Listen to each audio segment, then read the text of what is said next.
مقام نبوت، سیرت النبی اور حدیث، اس حوالے سے انشاءاللہ عز و جل مفتی صاحب سے کچھ یونیک سوالات کرنے ہیں جو آپ کے ذہنوں میں سوالات اکثر گردش کر رہے ہوتے ہیں۔ حدیث کیا ہے اور حدیث کے حوالے سے کیا صحابہ کرام کے دور میں بھی احادیث کا یوں ہی اہتمام کیا جاتا تھا؟ اس طرح کے کئی ایک اور بھی سوالات ہوں گے جو ہم مفتی صاحب سے کریں گے۔ صحابہ کے زمانے میں حدیث لکھی بھی گئی، یاد کرنے کا اہتمام بھی کیا گیا۔ خود نبی مکرم صلی اللہ علیہ وسلم نے حدیث یاد کرنے والے کو خوشخبری عطا فرمائی، اور خود آپ صلی اللہ علیہ وسلم نے حدیث کو آگے پہنچانے کا حکم ارشاد فرمایا۔ اللہ تعالیٰ نے تو شرط قرار دیا ہے کہ اللہ تک پہنچنے کا راستہ نبی مکرم صلی اللہ علیہ وسلم کی اتباع ہے، اور اتباع آپ کے قول، فعل، تقریر سے واضح ہوگی، اسوہ حسنہ جاننے سے واضح ہوگی۔ جو لوگ یہ کہتے ہیں کہ بس قرآن اور سنت سے مراد حضرت ابراہیم علیہ السلام کی سنتیں، اور حضور کی نہ سنت نہ اتباع نہ پیروی ضروری نہیں، یہ دین ہی نہیں، تو ان کا جو موقف ہے قرآن پاک کی درجنوں آیتوں سے مردود ہو رہا ہے۔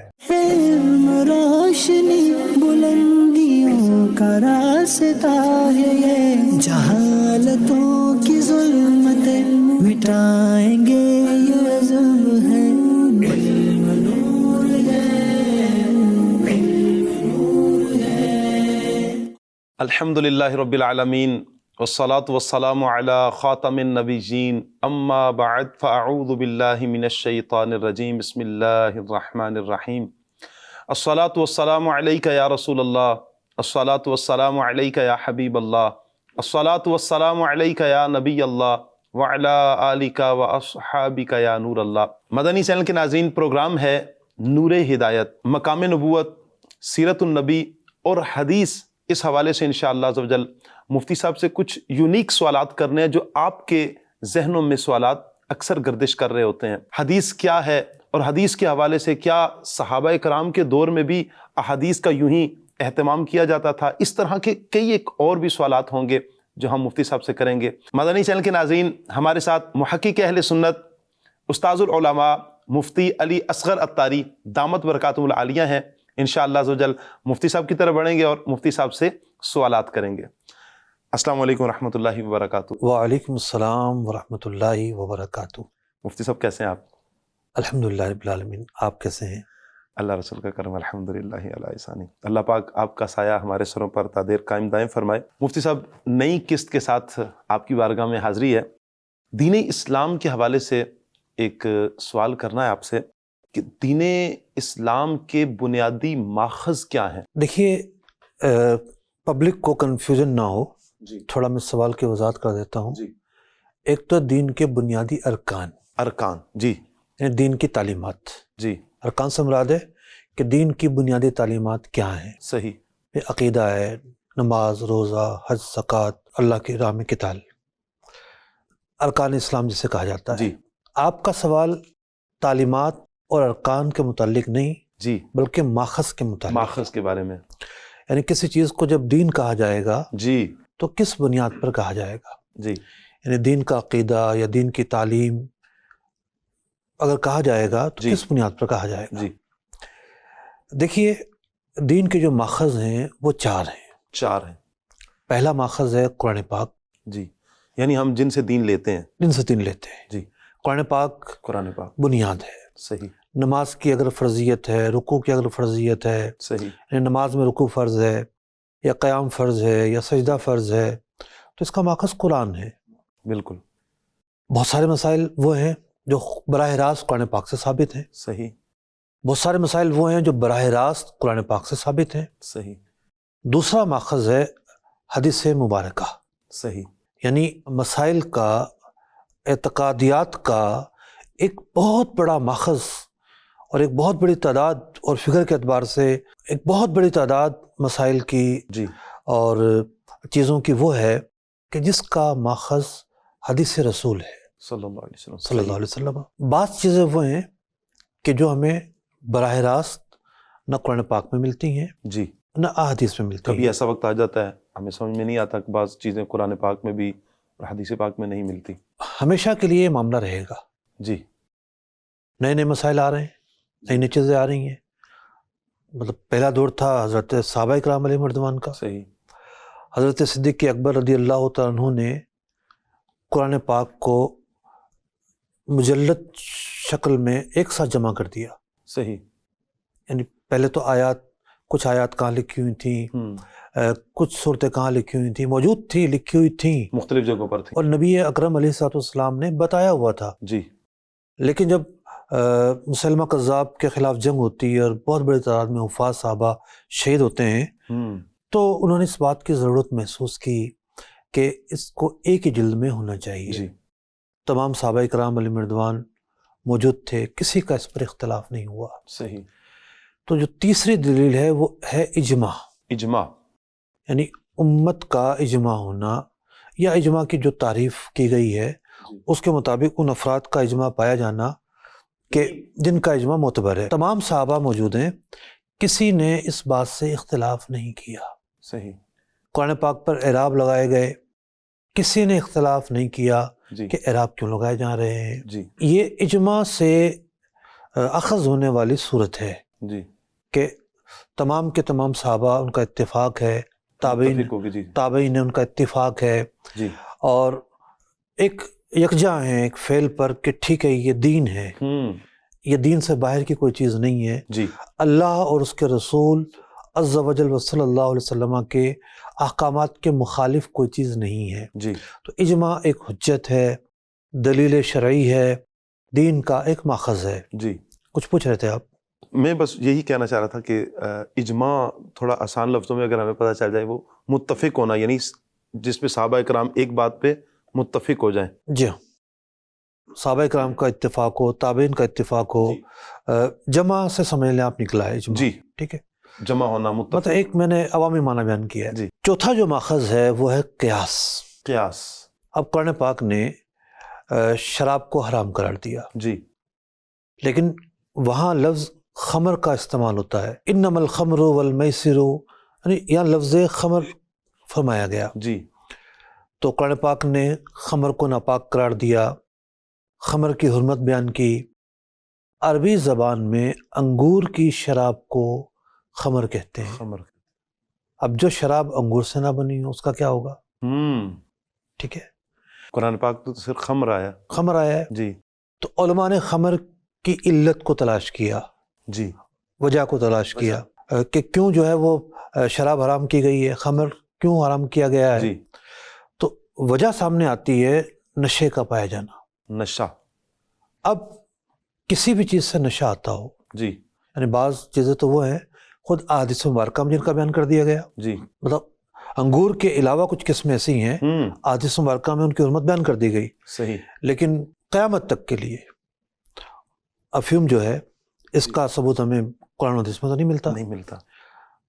چرس جو ہے اس کا ثبوت قرآن و حدیث میں تو نہیں ملتا. ہیرون ہے، آج کل آئس آ گئی ہے، اور چیزیں آ گئی ہیں. تو ائمہ مجتہدین نے اس حکم کی علت کو تلاش کیا، اسے جانچا، اسے معیار قرار دیا کہ جناب اصل معیار ہے نشہ. نشہ. جس چیز میں بھی نشہ ہوگا اسے حرام قرار دیا جائے گا. جی. ایک بات تو واضح ہو جاتی ہے کہ قیاس کا تعلق ان چیزوں سے ہے جس کا ذکر قرآن میں نہ ہو، حدیث میں نہ ہو، اجماع میں نہ ہو. تو قیاس جو ہے حدیث کے مقابلے میں کسی چیز کا نام نہیں ہے. جی. قرآن کے مقابلے میں کسی چیز کا نام نہیں ہے، بلکہ یہ تو چوتھا درجہ ہے. چوتھا درجہ. تو یوں قیاس خود ایک ماخذ ہے، لیکن ہر آدمی قیاس نہیں کر سکتا. ہر بندہ نہیں کر سکتا. قیاس کرنا کام ہے ائمہ مجتہدین کا. اب دیکھ لیں آپ، امام اعظم ابو حنیفہ نے ہزارہ مسائل کا استخراج قرآن پاک سے، احادیث سے کیا ہے. صحیح. ہزارہ مسائل کا استخراج کیا ہے. جی. اور امام شافعی ہیں، امام مالک ہیں، امام احمد بن حنبل ہیں، یہ حضرات قدسیہ مجتہدین ہیں، درجہ اجتہاد کو پہنچے ہوئے ہیں. اور بھی ہیں، امام ثوری ہیں، امام اوزاعی ہیں، خود امام بخاری کے متعلق کہا گیا. لیکن ان کا اجتہاد تو تھا، لیکن ان کا مذہب آگے نہیں بڑھا، ان کے فالورز آگے نہیں تھے. اور ان کا مذہب آگے نہیں بڑھا. اس اعتبار سے ان کی جو آراء تھی وہ تو آج تک پائی جاتی ہیں. جی. آراء تو آج تک پائی جاتی ہیں. مطلب کہ آپ مصنف ابن شیبہ پڑھ لیں، جی، مصنف عبدالرزاق پڑھ لیں، تو وہ آراء نقل کرتے ہیں کہ صحابہ کی آراء ہیں، تابعین کی آراء ہیں، اور فقہاء کرام جو ہیں وہ پھر ائمہ مجتہدین کی آراء نقل کرتے ہیں جی کہ فلاں فلاں فلاں ائمہ کی آراء ہیں، آراء تو ان کی موجود ہیں آج بھی، جی لیکن یہ جو 4 امام تھے ان کی آراء بھی آگے بڑھیں اور ان کے فالوور بھی آگے بڑھے اور ان کا مذہب پھیلا، جی یعنی کہ فقہ حنفی کو فالو کرنے والے، فقہ شافعی کو فالو کرنے والے، فقہ مالکی کو فالو کرنے والے، فقہ حنبلی کو فالو کرنے والے آج بھی پائے جاتے ہیں۔ ماشاءاللہ مفتی صاحب، آپ نے جو دین اسلام کے بنیادی ماخذ ہیں قرآن، حدیث، اجماع، قیاس، اس کے حوالے سے ماشاءاللہ آپ نے رہنمائی فرمائی ہے۔ ہمارے جو پہلے پروگرامز تھے ان میں ہم نے قرآن پاک کے حوالے سے سوالات آپ سے کیے، ماشاءاللہ آپ نے اس میں بھی ہمیں سیر حاصل جوابات ارشاد فرمائے ہیں۔ میرا یہ دل چاہ رہا ہے کہ آپ سے حدیث کے حوالے سے سوال کیا جائے۔ مدنی چینل کے ناظرین کے ذہنوں میں بھی سوالات ہوں گے کہ حدیث کیا ہے، اس کی تدوین کیا ہے، اس کے رجال کیا ہوتے ہیں، اسے جو مجلد صورت جو اختیار کی گئی، کتابی شکل جو اسے دی گئی، یہ کس زمانے میں دی گئی؟ کیا صحابہ کرام کے دور میں بھی اسی طرح جو کتابی صورتیں تھیں ان کا کیا اہتمام کیا ہوتا تھا؟ اس طرح کئی ایک سوالات ہوں گے۔ تو میں چاہوں گا کہ پہلے تو آپ سے سوال یہ کروں کہ آپ یہ ارشاد فرمائیں کہ حدیث ہے کیا؟ حدیث کسے کہتے ہیں؟ دیکھیے، نبی مکرم صلی اللہ علیہ وسلم کے قول کو، آپ کے فعل کو، جی، اور آپ کی تقریر، قول، فعل، تقریر سے مراد کیا ہے کہ آپ علیہ الصلوۃ والسلام کے سامنے کوئی کام کیا گیا اور حضور اکرم علیہ الصلوۃ والسلام نے وہاں سکوت فرمایا، خاموشی اختیار فرمایا، مطلب اسے برقرار رکھا، جی، منع نہیں فرمایا، جی۔ تو یہ 3 احوال ہیں، نبی مکرم صلی اللہ علیہ وسلم کا کچھ فرمانا، عمل کرنا۔ جی، ایک مثال آپ لے لیں، جی، نبی اکرم علیہ الصلوۃ والسلام نے، ایک تو ہوتا ہے میقات سے باہر عمرہ کرنا اور ایک ہوتا ہے حدود حرم سے باہر سے عمرہ کرنا، جی، میقات کے اندر ہو۔ آپ علیہ الصلوۃ والسلام نے جیرانہ سے عمرہ فرمایا، جی، یہ آپ کا فعل ہے۔ بالکل۔ حضرت عائشہ رضی اللہ تعالیٰ عنہ کو حکم دیا حجۃ الوداع کے موقع پر، جی، ان کے ساتھ ایک صورتحال پیش آئی تھی، جی، جب حج سے فارغ ہو گئیں تو فرمایا اس مقام پر جا کر احرام کی نیت کر کے آ جاؤ۔ تنیم کے مقام پر جی، آپ کو بھیجا گیا، صحیح، یہ آپ کا قول ہے، آپ نے احرام باندھا جیرانہ سے، جی، اور حضرت عائشہ رضی اللہ تعالیٰ عنہ سے فرمایا حکم فرمایا، اس جگہ سے احرام باندھو۔ جی، علماء نے لکھا کہ نبی اکرم علیہ الصلوۃ والسلام کا قول فعل پر راجع ہے، افضل یہ ہے کہ جو آپ کا قول تھا یعنی تنیم سے عمرے کا احرام باندھنا، جی، یہ بمقابلہ جیرانہ کے افضل ہوگا، وہاں صرف فعل ہے اور یہاں قول ہے، حکم ہے، ارشاد فرمایا، اور ایک ہے تقریر۔ جی، یہ 3 چیزیں جو ہیں نبی مکرمہ صلی اللہ علیہ وسلم کی طرف جو نسبت کی جائے گی کسی چیز کی، جی، 3 طرح کی صورتیں پائی جائیں تو اس کی نسبت آپ صلی اللہ علیہ وسلم کی طرف کرنا جائز ہوگا، اور اسی کا نام حدیث ہے۔ اب صحابی رسول کوئی بات ارشاد فرمائے نبی مکرم صلی اللہ علیہ وسلم کے متعلق، جی، لیکن وہ جو روایت ہے وہ صحابی پر ختم ہو جائے، صحیح، آگے صحابی حضور تک جو ہے وہ اظہار نسبت نہ کرے، جی، ایسی حدیث کو حدیث مرسل کہا جاتا ہے، حدیث مرسل، یہ بھی حدیث ہی کہلائے گی۔ صحیح، یہی معاملہ تابع کے حوالے سے، جی، تو یوں حدیث رسول کی 3 قسمیں بنتی ہے، جسے حدیث کہا جاتا ہے۔ صحیح، ماشاءاللہ۔ استاد صاحب، آپ نے قول اور فعل کی مثال بھی عطا فرما دی ہے، تو حدیث تقریری جو ہے اس کی بھی اگر کوئی مثال ہو تو ہمارے ویورز کو کافی آسانی ہو جائے گی۔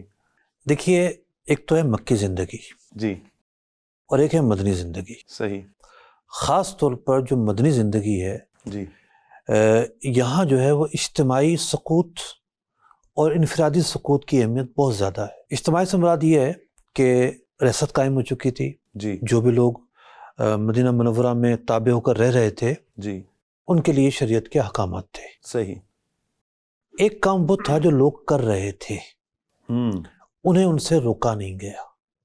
صحیح، مثال کے طور پر لوگ شراب پی رہے تھے ایک زمانے تک، جی، انہیں اس سے روکا نہیں گیا، صحیح، تو اس وقت تک ان کے لیے وہ چیز حلال تھی۔ جی، حرام نہیں ہوئی تھی. یہ تو ہے اجتماعی سکوت کی بات ہے. جی. اس کی ایک اور مثال، حدیث تقریری تو خیر نہیں بنے گی وہ، جیسا کہ صحابہ فرماتے ہیں کہ ہم زمانہ جاہلیت میں عقد سلم کیا کرتے تھے. خرید و فروخت کی ایک صورت ہے. جی. نبی اکرم علیہ الصلوۃ والسلام جب مدینہ منورہ تشریف لائے تو آپ نے اس چیز سے منع نہیں فرمایا. عقد سلم سے. ٹھیک ہے، منع نہیں فرمایا. جی. اور ایک اعتبار سے یہ مثال بن بھی سکتی ہے. جی. حالانکہ اس کے مقابل میں عقد سلم کا جو طریقہ ہے اس میں یہ ہوتا ہے کہ مال آپ ایڈوانس میں خرید لیتے ہیں، یعنی مال موجود نہیں ہے، فیوچر ٹریڈنگ کی ایک صورت ہے. جی. خرید لیتے ہیں. کچھ شرائط ہیں اس کی. حالانکہ نبی مکرم صلی اللہ علیہ وسلم کی واضح حدیث موجود ہے کہ لا تبع ما لیس عندک، جو چیز تیرے پاس نہیں ہے اسے نہ بیچ. لیکن جو سلم کا طریقہ ہے، چونکہ اہل مدینہ کی عادت میں یہ بات شامل تھی، وہ یہ طریقہ اپنایا کرتے تھے، مال موجود نہیں ہوتا تھا ان کی ملکیت میں، پھر بھی وہ مال خرید لیا کرتے تھے یا بیچ دیا کرتے تھے. آپ نے اس کو باقی رکھا. اچھا، ایک تو ہے اجتماعی صورتحال اور ایک ہے انفرادی صورتحال. کسی ایک شخص نے عمل کیا یا کسی ایک گروہ نے عمل کیا، جی، تو وہاں آپ نے سکوت فرمایا. جیسا کہ ایک حدیث پاک ہے، حضرت عبداللہ بن عمر رضی اللہ تعالیٰ عنہ بیان کرتے ہیں کہ غزوہ خندق کے بعد کچھ صحابہ کو کہا گیا کہ تم نے بنی قریظہ میں جا کر نماز پڑھنی ہے عصر کی. صحیح. اب وہ چلے غزوہ خندق اور وہاں کا فاصلہ کافی ہے. جی. میں سمجھتا ہوں کوئی 8-10 کلومیٹر تو ہوگا کم از کم. اب راستے میں ایسا وقت آ گیا کہ سورج غروب ہو جائے گا اگر نماز نہ پڑھی تو، یہ وقت چلا جائے گا عصر کا. تو صحابہ اکرام کے 2 گروہ بن گئے. بعض نے کہا کہ ہمیں حضور نے حکم دیا ہے کہ بنی قریظہ میں جا کر نماز پڑھنی، جی، ہم تو وہیں جا کر نماز پڑھیں گے ورنہ ہم نافرمان ٹھہریں گے. کچھ نے کہا کہ اصل مقصد یہ تھا کہ ہم جلدی جائیں، جی، اور جلدی پہنچے اور وہاں عصر کے وقت میں ہم پہنچ جائیں. جی. یہ مراد نہیں تھی کہ نماز راستے میں اگر قضا ہو رہی ہے تو وہ قضا کر دیں. انہوں نے نماز راستے میں پڑھی. دوسرے گروہ نے وہاں نماز نہیں پڑھی. صحیح. انہوں نے جو نماز ہے وہ بنی قریظہ ہی میں جا کر پڑھی. صحیح. جب یہ دونوں گروہ نبی مکرم صلی اللہ علیہ وسلم کی خدمت میں حاضر ہوئے، اپنا اپنا واقعہ بیان فرمایا، تو آپ نے کسی کے متعلق یہ نہ فرمایا کہ تم نے جو ہے وہ غلط عمل کیا. دونوں کی تائید ہو گئی. دونوں کی تائید ہو گئی. اچھا، یہ میں نے کچھ بزرگوں کی کتاب سے پڑھ کر بیان کیا ہے، یعنی دیکھ کر. عین ممکن ہے کہ کچھ ایسی روایات ہوں جدا گانا جس میں صراحت بھی موجود ہو، جی، تو پھر وہ تقریری نہیں رہے گی، وہ قولی ہو جائے گی. صحیح. حدیث پاک. لیکن میں نے ایک مثال بیان کی ہے. تو یہ جو حدیث ہے نا کہ ائمہ کے 4 مذاہب کیوں بنے، یہ اس کی بھی دلیل ہے کہ اجتہاد جو نا، اجتہاد کہ حضور کا فرمان تو موجود ہے لیکن اس کی جو ہے انٹرپریٹیشن وہ کیا ہے، صحیح، تشریح کیا ہے. تو یوں تشریح میں اختلاف ہوتا ہے بعض اوقات، جی. اور دونوں فریقین یا جو بھی ائمہ مجتہدین ہیں سارے حق پر ہیں. مفتی صاحب کیا فرماتے ہیں آپ ایسے لوگوں کے بارے میں؟ کچھ لوگ ہیں کہ جو حدیث پاک کے منکر ہیں، حدیث پاک کو حجت نہیں مانتے. ان لوگوں کی طرف سے ایک اعتراض ہے کہ نبی پاک صلی اللہ علیہ وسلم کے عہد میں، حضور علیہ السلام کے زمانے میں تو حدیث پاک لکھنے کا کوئی اہتمام نہیں کیا جاتا تھا، لہٰذا حدیث تو پھر حجت ہی نہیں، صرف قرآن حجت ہے. کیا فرماتے ہیں آپ ایسوں کے بارے میں؟ دیکھیے، اب تک جو ہے وہ 2 طرح کے لوگ سامنے آئے ہیں. جی. ماضی قریب میں ایک بہت ہی محدود فکر رکھنے والے لوگ گزرے، بہت قلیل، بہت ہی قلیل. تھوڑے وہ اصلاً حجت ہی نہیں مانتے تھے حدیث کو. یعنی جو فرامین مصطفیٰ صلی اللہ علیہ وسلم موجود ہیں اور ہم تک پہنچے ہیں، جی، کہتے تھے نہیں یہ تو لکھے ہی نہیں گئے، بس یہ تو بعض لوگوں نے بس من گھڑت چیزیں ڈال دی ہیں. اس کے بعد ایک فکر پیدا ہوئی جس پر ہم ڈیٹیل کے ساتھ پچھلے پروگراموں میں بات کر چکے ہیں، جی، کہ نہیں یہ حدیثیں تو لکھی گئی ہیں، ٹھیک ہے، بڑی پرکھی گئی ہیں. علم الرجال ایک بہت بڑی خدمت ہے، افراد کو پرکھنا، جانچنا، چھانٹنا، جی، بہت بڑی خدمت ہے. جی. لیکن حدیث جو نا وہ حجت نہیں ہے. پھر بھی حجت نہیں ہے. پھر بھی حجت نہیں ہے. اچھا، اب دو طرح کے ان کے اعتراضات ہیں، جی یا دو طرح کی ان کی بنیادیں، ان کے فکر کی معذرت، دو بنیادیں. ایک تو یہ جو آپ نے سوال کیا یہ جی کہ عہد صحابہ میں اس کو لکھنے کا کوئی اہتمام ہی نہیں ہوتا تھا. جی اگر حجت ہوتی حدیث تو جس طرح قرآن لکھا گیا، جی قرآن یاد کیا گیا، قرآن جو ہے وہ آگے منتقل کرنے کا اہتمام کیا گیا، جی ایک نے دوسرے کو سنایا، نمازوں میں پڑھا گیا، الفاظ پیدا ہوئے، تو وہ یہ کہتے ہیں، مغالطہ ڈالتے ہیں کہ حدیث کے تعلق سے اس طرح کی باتیں تو ہیں ہی نہیں. یہ ان کی باتیں ساری غلط ہیں. صحیح. صحابہ کے زمانے میں حدیث لکھی بھی گئی، اچھا، یاد کرنے کا اہتمام بھی کیا گیا. خود نبی مکرم صلی اللہ علیہ وسلم نے حدیث یاد کرنے والے کو خوشخبری عطا فرمائی، بشارت عطا فرمائی، فضیلت بیان فرمائی، اور خود آپ صلی اللہ علیہ وسلم نے حدیث کو آگے پہنچانے کا حکم ارشاد فرمایا.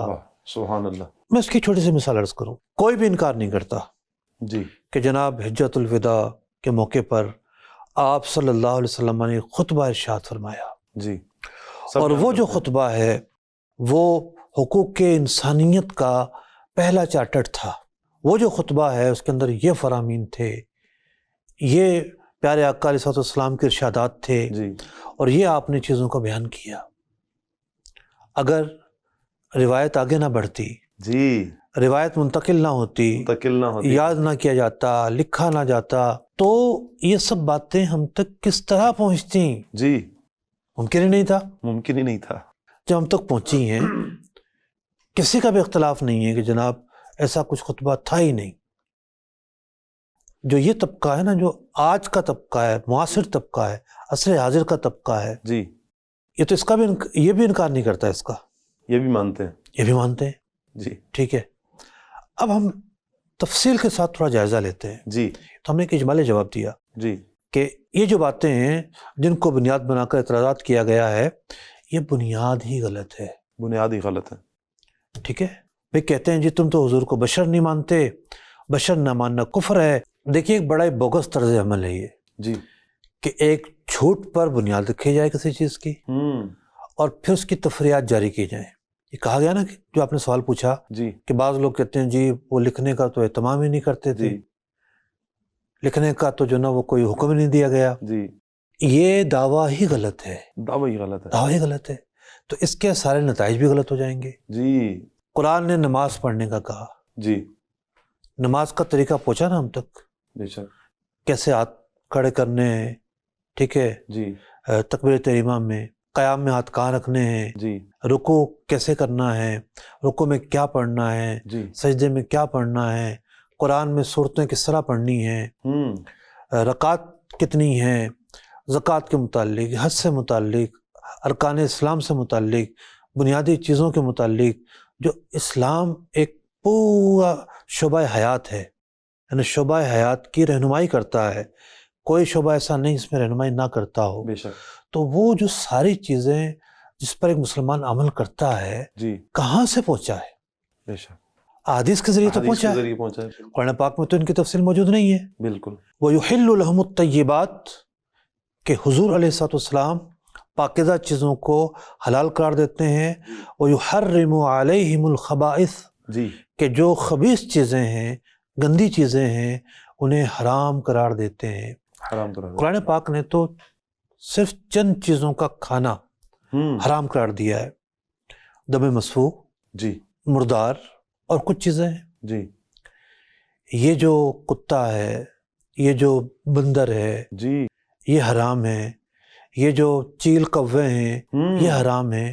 کس نے حرام قرار دیے؟ پھر قرآن نے تو حرام قرار نہیں دیے. قرآن نے تو نہیں قرار دیا. ٹھیک ہے. جی احادیث نے ہی قرار دیے نا حرام. صحیح.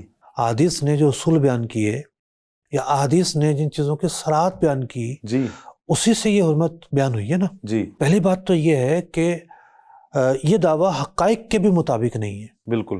حقائق یہ ہیں کہ دین کا غالب حصہ ہمیں احادیث کے ذریعے پہنچا ہے. بے شک. یہ حقائق ہیں. ہم اس پر عمل کرتے ہیں، ہم اسے مانتے ہیں، ہماری زندگی کا صبح و شام کا حصہ ہے. جی تو پھر کنفیوژن کیوں پھیلائی جاتی ہے کہ جناب حدیث سے تو آگے بڑھے ہی نہیں ہے. اللہ تو بڑی نہ ہوتی تو ہم نہ نماز پڑھ سکتے ہیں، نماز کیسے نہ پڑھتے روزہ ہیں؟ رکھ سکتے ہیں، بالکل نہ جو ہے کوئی اور کام کر سکتے ہیں. بالکل. یہ تو تھا ایک ان کا جو دعویٰ تھا اس پر نقص اور اس کا تسلیم نہ کیا جانا. جی. اب ہے حقائق. حقائق کیا ہیں؟ حقائق کیا ہیں؟ جی جو ہم نے کہا کہ یہ دعویٰ غلط ہے، وہ کن دلائل کی بنیاد پر غلط ہے، جی کن حقائق کی بنیاد پر غلط ہے. تھوڑا سا کلام تفصیلی ہوگا لیکن جائزہ لینا ضروری ہے. بالکل. جب تک ہمارے اندر نالج نہیں ہوگا، حقائق کا پتہ نہیں ہوگا، تو کوئی بھی آ کے کہہ سکتا ہے رات ہے یا دن ہے، ہم اسے تھوڑی مان لیں گے. اس نے رات کہہ دیا تو ہم نے رات قرار دے دیا، دن کہہ دیا تو دن قرار دے دیا. ہم دیکھیں گے حقائق کیا ہیں. حقائق کیا ہیں؟ بالکل. ٹھیک ہے، سورج نکلا ہوا ہے تو ہم کیسے کہیں گے کہ رات ہے؟ بالکل. اندھیرا چھا گیا ہے، ہم کیسے کہیں گے کہ دن ہے؟ جی تو حقائق جب سامنے ہوتے ہیں تو بندہ کسی گمراہ کرنے والے کی گمراہی کا شکار نہیں ہوتا، بالکل. کسی کے بہکاوے کا شکار نہیں ہوتا، کسی کے فریب کا شکار نہیں ہوتا. آئیے ہم حقائق کی طرف چلتے ہیں. جی دیکھیے، سب سے پہلے تو مقام نبوت کو سامنے رکھنا ہوگا کہ نبی مکرم صلی اللہ علیہ وسلم کی جو حیثیت ہے جی وہ کیا ہے. اللہ تعالیٰ ارشاد فرماتا ہے، قل، اے محبوب آپ فرما دیجئے، جی ان کنتم تحبون اللہ، اللہ اکبر. اگر تم اللہ سے محبت کرنا چاہتے ہو جی یا کرنے کا دعویٰ کرتے ہو، آپ فرما دیجئے فاتبعونی، میری اتباع کرو، یعنی حضور اکرم علیہ الصلوۃ والسلام کی اتباع کرو. قرآن کہتا ہے یحببکم اللہ، اے محبوب اللہ تعالیٰ ایسے لوگوں کو اپنا دوست بنا لیتا ہے، سبحان اللہ، پسندیدہ بنا لیتا ہے. سبحان اللہ. اللہ کی اطاعت اپنی جگہ پر، جی لیکن اطاعت اور اتباع میں فرق ہے. صحیح. اتباع کہتے ہیں نقل کرنا، اتباع نقل کرنا، پیروی. جس طریقے سے نبی اکرم علیہ السلام عمل کیا کرتے تھے، جس طریقے سے نماز پڑھتے تھے صحابہ نے اس طریقے سے نماز پڑھی، جس طریقے سے آپ نے افعال انجام دیے صحابہ اکرام علیہ مردوان نے ویسے افعال انجام دیے. یہ ہے اتباع کرنا، نقل کرنا، پیچھے پیچھے چلنا، یہ اتباع کہلاتا ہے. تو قرآن پاک نے نبی اکرم علیہ السلام کی اتباع کرنے کا حکم دیا ہے. جی کیا یہ حکم صحابہ اکرام کے ساتھ خاص ہے کہ وہ جس طرح حضور کو کرتا دیکھ رہے ہیں جی اسی طرح کریں، یا پوری امت کے لیے یہ حکم ہے؟ اگر پوری امت کے لیے ہے اور ایسا ہی ہے، ایسا ہی ہے، تو پھر پوری امت کس طرح اتباع کرے گی جب انہیں پتہ ہی نہیں ہے پتہ ہی نہیں ہے کہ حضور نے کیا کیا، جی کیسے نماز پڑھی، کیسے نکاح فرمایا، طلاق سے متعلق کیا احکامات دیے، جی خلا سے متعلق کیا احکامات دیے، آپ صلی اللہ علیہ وسلم نے کن چیزوں کو نماز کا مفسد قرار دیا کہ یہ چیزیں اگر پائے جائیں تو نماز ٹوٹ جاتی ہیں. آپ صلی اللہ علیہ وسلم نے روزے کا مفسد کن چیزوں کو قرار دیا، آپ صلی اللہ علیہ وسلم نے سود کس چیز کو قرار دیا. جی قرآن نے سود سے بچنے کا حکم دیا ہے نا، بالکل. اللہ اور اس کے رسول سے جنگ قرار دیا ہے. جی سود کی ماہیت کیا ہے، کن خرید و فروخت کی صورتوں کو نبی مکرم صلی اللہ علیہ وسلم نے حرام قرار دیا. آپ کی اتباع تو اسی صورت میں کر سکتے ہیں نا کہ جب آپ کا پیغام، آپ کا عمل، آپ کا قول، آپ کا فعل امت تک پہنچتا رہے. جی اور یہ پہنچنے کا ذریعہ ہے احادیث مبارکہ. جی ورنہ تو اتباع کا مفہوم ہی نہیں پایا جائے گا، بالکل. اتباع کرنا ممکن ہی نہیں ہوگا. یہ کیسے ہو سکتا ہے کہ اللہ تعالیٰ ایک ایسی چیز کا حکم کرے کہ جس پر عمل کرنا ممکن ہی نہ ہو؟ ایک حکیم سے ایسا حکم متصور نہیں ہے. اندھے کو کبھی نہیں کہا جائے گا کہ بدنگاہی نہ کرو، تو وہ تو اندھا ہے، بدنگاہی کرنے پر قادر ہی نہیں ہے. تو جو محال ہے اس کا حکم نہیں کیا جاتا، بالکل ممکنات کے متعلق حکم دیا جاتا ہے. جی تو یہ دعویٰ تو یہیں سے ٹوٹ جاتا ہے بالکل کہ اتباع کا حکم ہی مفقود ہو جائے گا. اور اللہ تعالیٰ نے تو شرط قرار دیا ہے کہ اللہ تک پہنچنے کا راستہ نبی مکرم صلی اللہ علیہ وسلم کی اتباع ہے. واہ. اور اتباع آپ کے قول، فعل، تقریر سے واضح ہوگی، صحیح، آپ کے احوال جاننے سے واضح ہوگی، جی اسوہ حسنہ جاننے سے واضح ہوگی. جی اسوہ حسنہ پر عمل کرنے کا بھی تو کہا نا قرآن نے. جی تو اسوہ حسنہ کی خبر کیسے ہم تک پہنچے گی؟ احادیث کے ذریعے پہنچے گی. تو جو لوگ اصلاً انکار کرتے ہیں یا جو لوگ یہ کہتے ہیں کہ بس قرآن اور سنت سے مراد حضرت ابراہیم علیہ السلام کی سنتیں، ٹھیک ہے جی، اور حضور کی نہ سنت نہ اتباع نہ پیروی ضروری نہیں، یہ دین ہی نہیں، معاذ اللہ. تو ان کا جو موقف ہے قرآن پاک کی درجنوں آیتوں سے مردود ہو رہا ہے، بالکل رد ہو رہا ہے، تو یہ موقف ہی غلط ہے. بالکل. اور حیرت اس بات کی ہے کہ کچھ لوگ صرف حملے کرنا جانتے ہیں، کام ہی ان کا یہ ہے حملہ کرنا. مطلب یہ ٹھیک نہیں ہے، یہ ٹھیک نہیں، یہ ٹھیک نہیں ہے.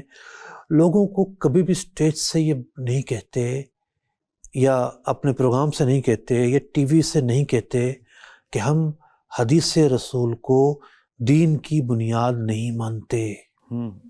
حربے اگر لوگ یہ سن لیں ان کی زبان سے جی کہ ان کا مذہب اور موقف اور فکر یہ ہے کہ یہ حدیث کو دین ہی نہیں مانتے، جی تو لوگ تو ان کی ایک بات بھی نہ سنیں. ایسے ہی ہے. میں نے ایک صاحب کا سنا، ایک کلپ سنا، جی انہوں نے اپنی کتاب میں لکھا ہے کہ جس چیز کا نام حدیث ہے یہ دین ہی نہیں، استغفر اللہ. دین نہیں ہے. یہ دین ہے قرآن سنت، اور سنت نام ہے حضرت ابراہیم علیہ السلام سے منقول 17 باتوں کا. اچھا. ٹھیک ہے، حالانکہ سنت کی یہ تشریح امت میں سے کسی نے بھی نہیں کی کہ سنت کا جب لفظ بولا جائے گا جی تو حضرت ابراہیم علیہ السلام کی سنت بیان مراد ہوں گی. جی پوری امت کا اجماع ہے کہ سنت سے مراد نبی مکرم صلی اللہ علیہ وسلم کے افعال احوال یہ ہیں. جی. اچھا، اب وہ جواب دے رہے ہیں کسی مسئلے پر. قضا نماز کا ایک مسئلہ تھا کہ جناب نماز قضا ہو جائے، تو کہا کہ وہ حدیث میں آیا ہے کہ ایک موقع پر جو ہے وہ قافلہ جا رہا تھا اور پورے قافلے کی نماز قضا ہو گئی، تو پھر فرمایا گیا کہ اب قضا پڑھتے ہیں. ہم قضا پڑھی گئی. میں دل میں سوچا کہ ان کے پیرامیٹرز میں جس چیز کا نام حدیث ہے، جی ایک دو باتیں ایسی ہیں جس کا وہ کہتے ہوں گے، یہ تو ایسی حدیث بھی نہیں ہے. جب اپنی بات کو سمجھانے کا موقع آتا ہے یہ حدیث کو کوڈ کرتے ہیں. جی یہ فریب ہے. فریب ہے. جب آپ یہ کہتے ہیں کہ حدیث دین نہیں ہے تو پھر آپ کوٹ کیوں کر رہے ہیں؟ آپ استدلال کیوں کر رہے ہیں؟ آپ حدیث ذکر کیوں کر رہے ہیں؟ لوگوں کو صاف بتا دیں میں تو دین ہی نہیں مانتا حدیث کو. تو لبادہ اوڑھ کر دانا ڈالا جاتا ہے. سچائی تو یہ ہے نا کہ جو آپ کا موقف آپ صاف بیان کریں، ایک ایک پروگرام میں بیان کریں. دیکھو کل سے میرا کوئی شکار نہ ہو، میرا یہ موقف ہے. جو حق پر ہو وہی ایسا کر سکتا ہے، وہی ایسا کر سکتا ہے. جو حق پر نہ ہو جی جی وہ 1000 راستے تلاش کرے گا فریب میں لانے کے لیے، داؤ میں لانے کے لیے، جال میں پھنسانے کے لیے. تو یہ ہم نے ایک بنیادی بات کی. ہم نے بات یہ کی کہ اگر مقام نبوت کو ہم سمجھ لیں جی کہ اللہ تعالیٰ نے اپنے نبی مکرم صلی اللہ علیہ وسلم کو کیا مقام عطا فرمایا ہے، جی ان کی اتباع کرنے کا حکم دیا ہے، اور حضرات صحابہ نبی مکرم علیہ الصلوۃ والسلام کی بارگاہ میں کیا آداب بجا لاتے تھے، جی کیا طرز عمل کا مظاہرہ کرتے تھے، کس وارفتگی کا مظاہرہ اور اظہار کیا کرتے تھے. جی. عروہ بن مسعود جب یہ مسلمان نہیں ہوئے ہیں، جی 9ویں سنہ ہجری میں غزوہ تبوک کے قریب یہ مسلمان ہوئے. اس سے پہلے اس کے بعد جب صلح حدیبیہ کا موقع تھا، جی نبی اکرم علیہ الصلوۃ والسلام کو مکہ مکرمہ میں داخل ہونے سے روک دیا گیا اور پھر مذاکرات شروع ہوئے. جی. عروہ بن مسعود ویسے تو طائف سے تھے جی اور وہاں ایک قبیلے کے سردار تھے، بڑے عقل و دانش والے تھے، اور قریش ان پر بڑا اعتماد کیا کرتے تھے. صحیح. انہوں نے اپنی مذاکراتی کمیٹی میں ان کو شامل کیا کہ جا کر مسلمانوں سے مذاکرات کیے جائیں. صلح حدیبیہ ہوئی اور ایک معاہدہ ترتیب پاتا ہے. جی مسلمان احرام کی حالت میں تھے، نبی اکرم علیہ الصلوۃ والسلام بھی احرام میں تھے، مکہ مکرمہ نہیں جاتے، وہیں قربانیاں ذبح ہوتی ہیں اور احرام کھول دیا جاتا ہے.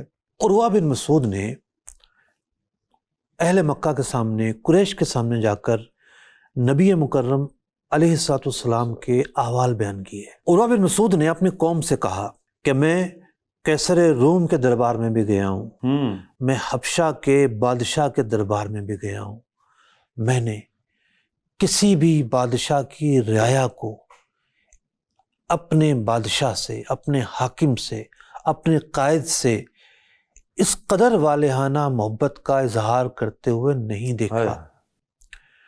میں جو کچھ مناظر دیکھ کر آیا ہوں، مجھے نہیں لگتا کہ تم ان لوگوں پر غالب ہو پاؤ گے۔ اللہ اکبر، صلح کر لو، اللہ اکبر۔ اسے میں عافیت ہے۔ اب عروہ بن مسعود رضی اللہ تعالیٰ رضی عنہ اللہ تعالیٰ اس وقت تک مسلمان نہیں ہوئے ہیں، جی یہ بتاتے ہیں کیا دیکھ کر آئے ہیں۔ کہا کہ حضرات صحابہ اکرام ہر وقت نبی مکرم صلی اللہ علیہ وسلم کے احکامات پر عمل کرنے کے لیے، جی تعمیل کرنے کے لیے تیار رہتے ہیں۔ واہ، یہاں حضور نے کوئی حکم دیا، یہاں وہ بجا لائے۔ فوراً کہا کہ میری آنکھوں نے کیا دیکھا کہ نبی مکرم صلی اللہ علیہ وسلم وضو کرتے ہیں، یہ حضرات وضو کے پانی کے قطرے کو بھی زمین پر نہیں گرنے دیتے، اللہ اکبر، اپنے ہاتھوں پر لے لیتے ہیں، ہاتھ پہ لے لیتے، اپنے جسموں پر ملتے ہیں۔ سبحان اللہ، لاب دہن حضور باہر نکالنا چاہیں جی تو یہ اپنے ہاتھوں پر لے لیتے ہیں، واہ اسے جسم سے ملتے ہیں۔ واہ، حضور علیہ السلام اگر بال ترشوائیں تو یہ ان بالوں کو بھی لے کر اپنے پاس تبرک کے طور پر رکھ لیتے ہیں۔ واہ، قریش سے کہتے ہیں تم ان سے نہیں جیت سکتے۔ اللہ اکبر، تو جب ایسے صحابہ ہوں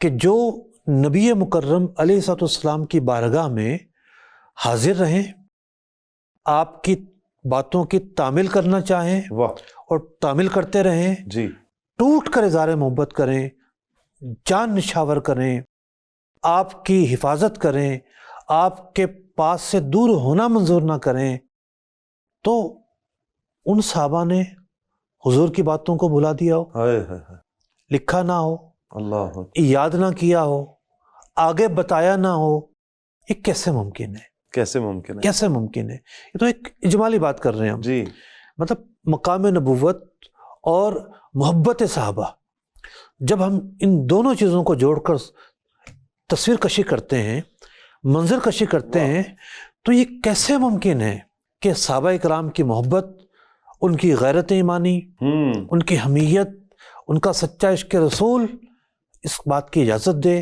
کہ حضور کے فرامین کو فراموش کر دیا جائے، اللہ اکبر، لکھنے کا اہتمام نہ کیا جائے، یاد کرنے کا اہتمام نہ کیا جائے، آگے پہنچانے کا اہتمام نہ کیا جائے، یہ ممکن ہی نہیں ہے۔ حضرت صحابہ کرام کا انداز کیا تھا؟ واہ، حضرت عمر فاروق فرماتے ہیں کہ مدینہ منورہ سے 2-3 کلومیٹر دور ایک انصاری اور حضرت عتبان بن مالک رضی اللہ تعالیٰ عنہ رہا کرتے تھے، دونوں ساتھ ساتھ تھے۔ اب انہوں نے ڈیوٹیاں لگائی ہوئی تھی۔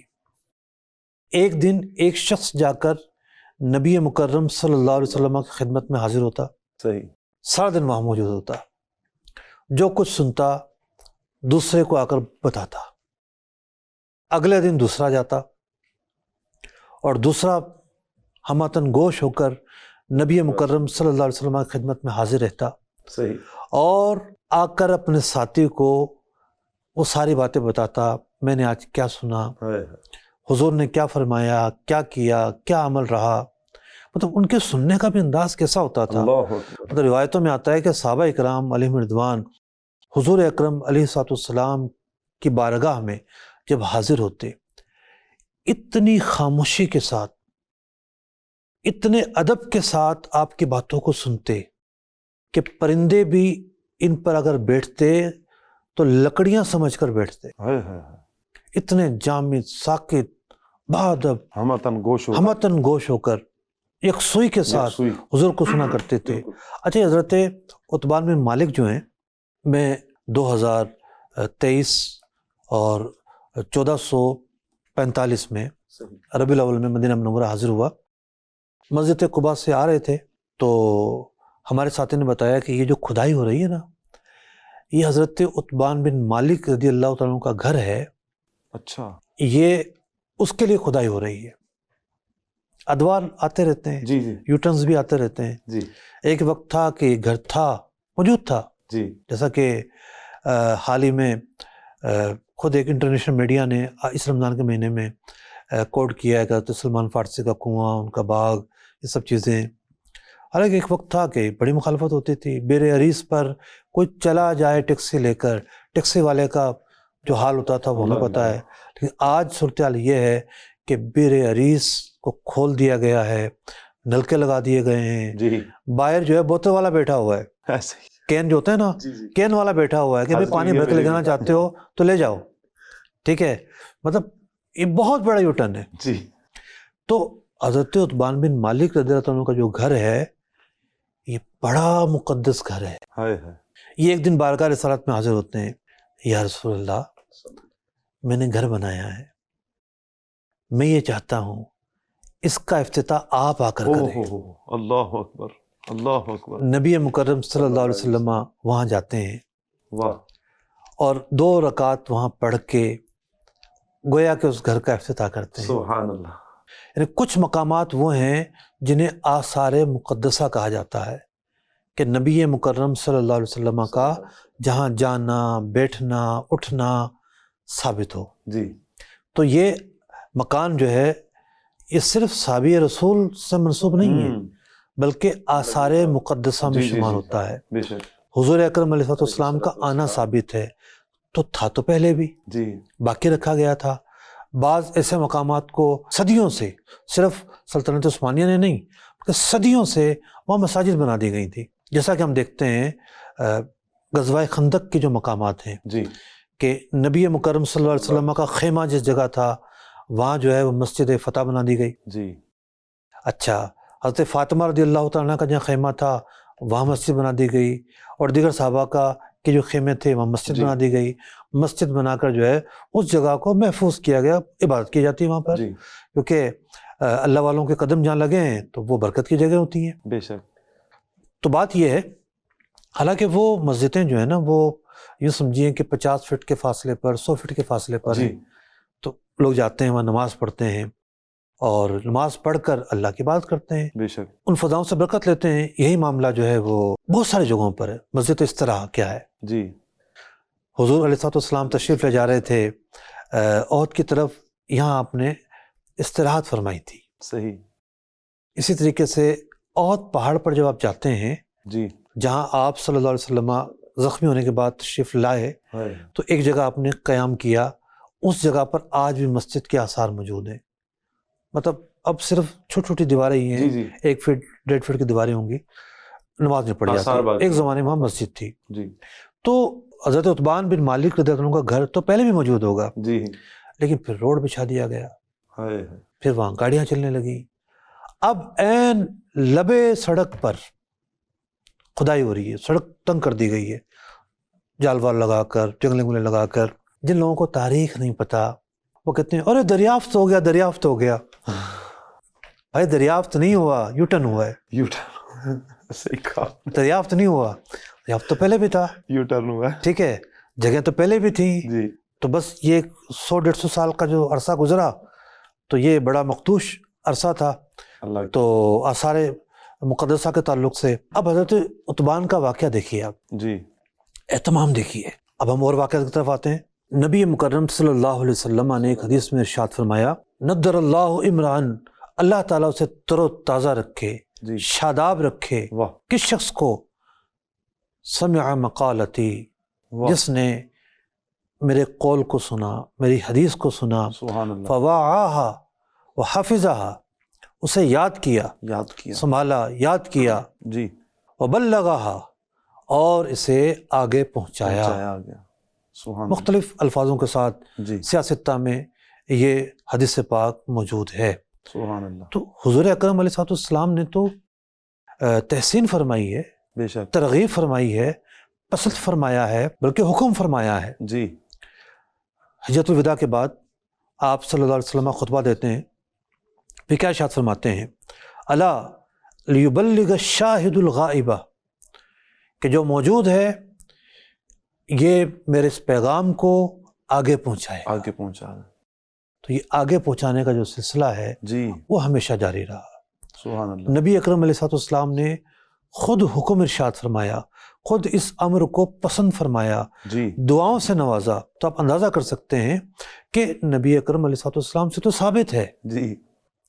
تو کہا گیا نا دعویٰ میں کہ جناب یہ تو ثابت ہی نہیں ہے. ثابت ہی نہیں ہے. اب خود صحابہ کا طرز عمل کیا ہے؟ جی. نبی اکرم علیہ السلام کی حیات طیبہ میں ہمیں یہ بات ملتی ہے کہ آپ نے بہت سارے اہم پیغامات کو، دین کے احکام کو باقاعدہ تحریر کروایا۔